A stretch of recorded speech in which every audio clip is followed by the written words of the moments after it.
오늘도 과식을 해서인지 정치 소식 때문인지 아니면 정치 뉴스를 보면서 밥을 먹어서인지 가슴이 답답했습니다. 편의점에서 부채표 가스활명수 2병을 샀죠.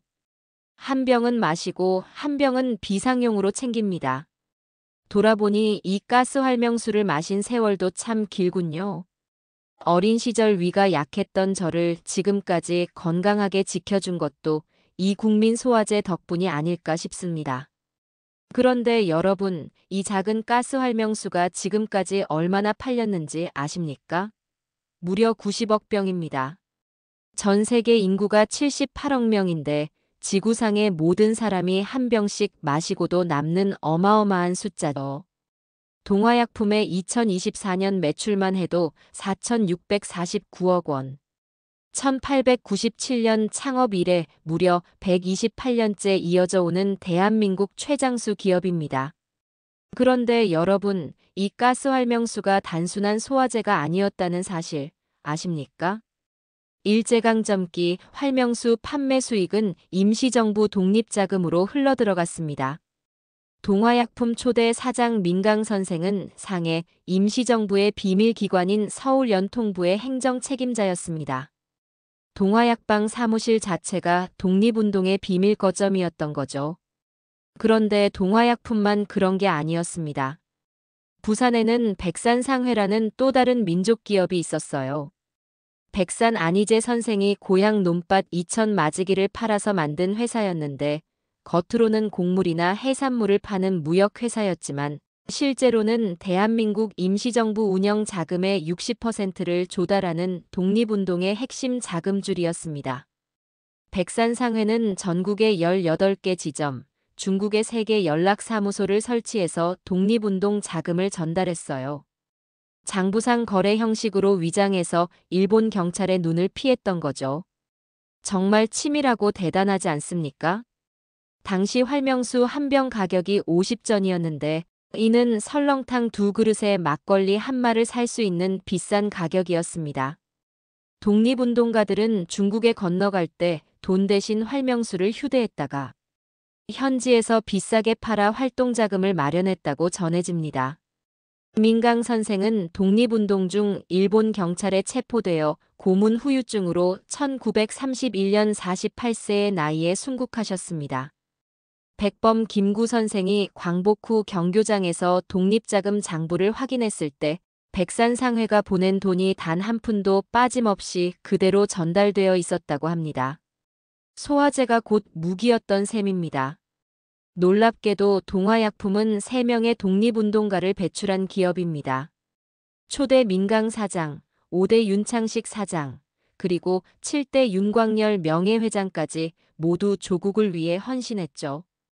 특히 윤광열 명예회장은 보성전문학교 재학 시절 자발적으로 중국 상해에 있는 광복군을 찾아가 주오지대 광복군 5중대 중대장직을 맡았습니다.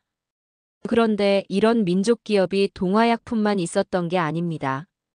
백산상회의 경우 경주 최부자 집과 연결되어 있었는데 경주 최씨 집안은 사방백리 안에 굶어 죽는 사람이 없게 하라는 가문 철학으로 유명했죠.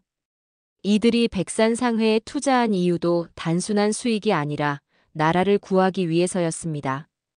백산상회 주주들은 회사가 독립운동 자금 때문에 계속 적자를 내는 걸 알면서도 1921년, 1923년 2차례나 추가 자금을 보태서 위기를 막아줬어요.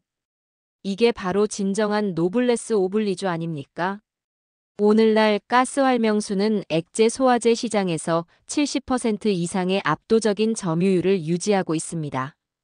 식품의약품안전처 조사에 따르면 2020년 생산실적 1위 품목이 바로 가스활명수였습니다. 국민이 가장 많이 먹은 일반 의약품이죠. 최근 4년간 동화약품의 매출은 70% 이상 확대되었고 베트남 진출 등 해외 시장에서도 K바이오의 위상을 떨치고 있습니다. 광복 80년, 우리가 잊지 말아야 할 건 총칼만이 독립을 만든 게 아니라 가스활명수 같은 작은 약 한 병도 나라를 살린 힘이 되었다는 사실입니다. 그런데 가스활명수도 나라를 위해 애국했는데 2024년 12월 비상계엄 사태라는 헌정사상 전례 없는 사건을 일으킨 대통령은 왜 그런 오판을 했을까요? 그리고 어제 광복절 행사에서 뭘 했는지 아시죠? 이재명 대통령 취임식을 했습니다. 여당이든 야당이든 아직 정신 못 차리고 있는 이 나라를 어찌해야 할까요? 이제는 소화가 안 돼서 가스활명수 마시는 것보다 정치인들을 보면 가슴이 막혀서 가스활명수를 마셔야 할 판입니다. 지금 대한민국 정치판을 보세요. 현재 정권을 잡은 여당은 독재로 가고 있고 탄핵을 일으킨 대통령을 배출한 국민의힘은 개혁하자는 개혁파와 탄핵 대통령을 안고 가야 한다는 강성 보수파로 갈라져서 서로 헐뜯고 있습니다. 남북한이 갈라져서 헐뜯는 것보다 더 많이 갈라져 있어요. 이 사람들이. 과연 이런 정치를 우리 국민들은 이대로 둬야 하나요? 한국의 정치적 양극화는 상당히 심각합니다. 더불어민주당과 국민의힘 지지자의 상대 정당에 대한 비호감도가 각각 94.6%, 93.5%로 90%를 넘어섰죠. 이게 정상입니까? 그런데 정작 나라 경제는 누가 지키고 있습니까? 이번 트럼프 관세 정책에 대응해서 기업인들이 달려가서 관세 15%나마 막아낸 것도 기업이었습니다. 삼성 이재용 회장은 지금까지 미국에 있다가 오늘 입국했다고 하죠. 삼성은 테슬라에 이어 애플까지 반도체 계약을 성사시켰습니다.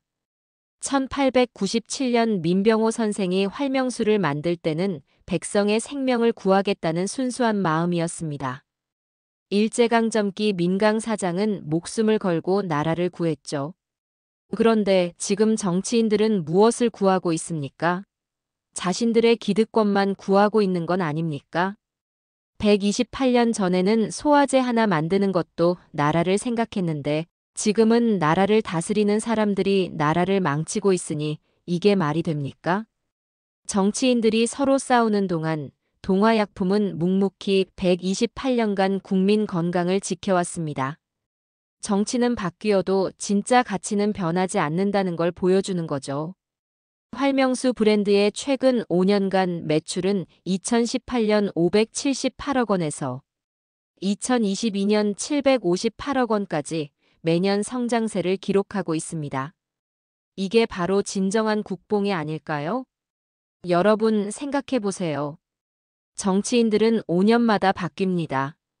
대통령도 5년, 국회의원도 4년. 그런데 가스활명수는 128년째 한자리에서 국민을 지키고 있어요. 코로나19 팬데믹 때도 정치인들은 서로 방역 정책 가지고 싸웠지만 동화약품 같은 제약회사들은 묵묵히 의약품을 생산해서 국민 건강을 지켰습니다. 백산상회도 마찬가지였어요. 일제강점기 내내 회사는 적자를 감수하면서도 독립운동 자금을 대줬거든요. 이익보다 신념을, 수익보다 나라를 택한 거죠. 지금도 마찬가지입니다. 정치인들이 국정감사에서 서로 헐뜯을 때 우리 기업들은 해외에서 수주받고 일자리 만들고 있어요. 이번 K바이오 열풍도 정치인들이 만든 게 아니잖아요. 동화약품 같은 기업들이 100년 넘게 쌓아온 기술력과 신뢰가 만든 거죠. 정치인들의 말보다 기업인들의 행동이 더 믿음직스럽다는 게 이게 지금 대한민국의 현실입니다. 128년 전 조선 말기에 만들어진 가스활명수가 지금도 우리 곁에 있다는 것. 일제강점기에는 독립자금이 되었고 지금은 K바이오의 자존심이 되었다는 것. 이것이야말로 진짜 애국이 아닐까요? 여러분, 가스활명수 90억 병의 신화를 아시죠? 이 숫자가 의미하는 건 단순한 판매량이 아닙니다. 128년간 한 번도 포기하지 않은 신념, 일제강점기에도 굴복하지 않은 의지, 그리고 지금도 계속되는 국민에 대한 사명감입니다. 정치인들은 계엄령 선포하고 탄핵하고 서로 싸우느라 바쁩니다. 그런데 그 와중에도 동화약품은 매일 아침 공장에서 가스활명수를 만들어내고 있어요. 변하지 않는 품질로, 변하지 않는 마음으로 말이죠. 백산상회의 안희재 선생이 논밭 2천 마지기를 팔아서 독립운동 자금을 댄 것처럼 지금도 우리 기업들은 자신들의 모든 걸 걸고 대한민국을 지키고 있습니다. 정치인들의 말보다 우리 손으로 만들어낸 기업을 지키는 게 더 중요합니다. 90억 병의 신화 앞으로도 계속 이어가야죠. 민강 선생이 고문 후유증으로 순국하면서도 지키려 했던 게 뭘까요? 바로 다음 세대가 자유롭고 건강하게 살 수 있는 나라였을 겁니다. 그 꿈이 지금 여러분이 마시는 가스활명수 한 병 한 병에 담겨 있어요. 여러분, 오늘부터는 가스활명수를 마실 때마다 이 이야기를 기억해 주세요. 우리가 마시는 건 단순한 소화제가 아니라 역사입니다. 신념입니다. 진짜 애국입니다. 정치인들이 바뀌어도 정권이 바뀌어도 가스활명수는 변하지 않을 겁니다. 그게 바로 128년 된 기업의 힘이고 진정한 대한민국의 저력입니다. 다음에 악국이나 편의점에서 가스활명수 보시면 그냥 지나치지 마세요. 그 작은 병 안에 우리 선조들의 피와 땀, 그리고 꿈이 들어있으니까요. 가스활명수 하나에 이런 깊은 이야기가 숨어 있을 줄 누가 알았겠어요? 우리 주변에는 이런 숨겨진 역사와 진짜 국뽕 스토리들이 정말 많습니다. 다음에는 또 어떤 놀라운 이야기로 찾아뵐까요? 구독과 좋아요는 이런 컨텐츠를 더 많이 만들 수 있는 힘이 됩니다. 댓글로는 여러분이 알고 있는 숨겨진 애국 기업 이야기도 들려주세요. 정치는 시끄럽지만 진짜 가치는 조용히 우리 곁에 있습니다. 다음 영상에서 또 찾아오겠습니다.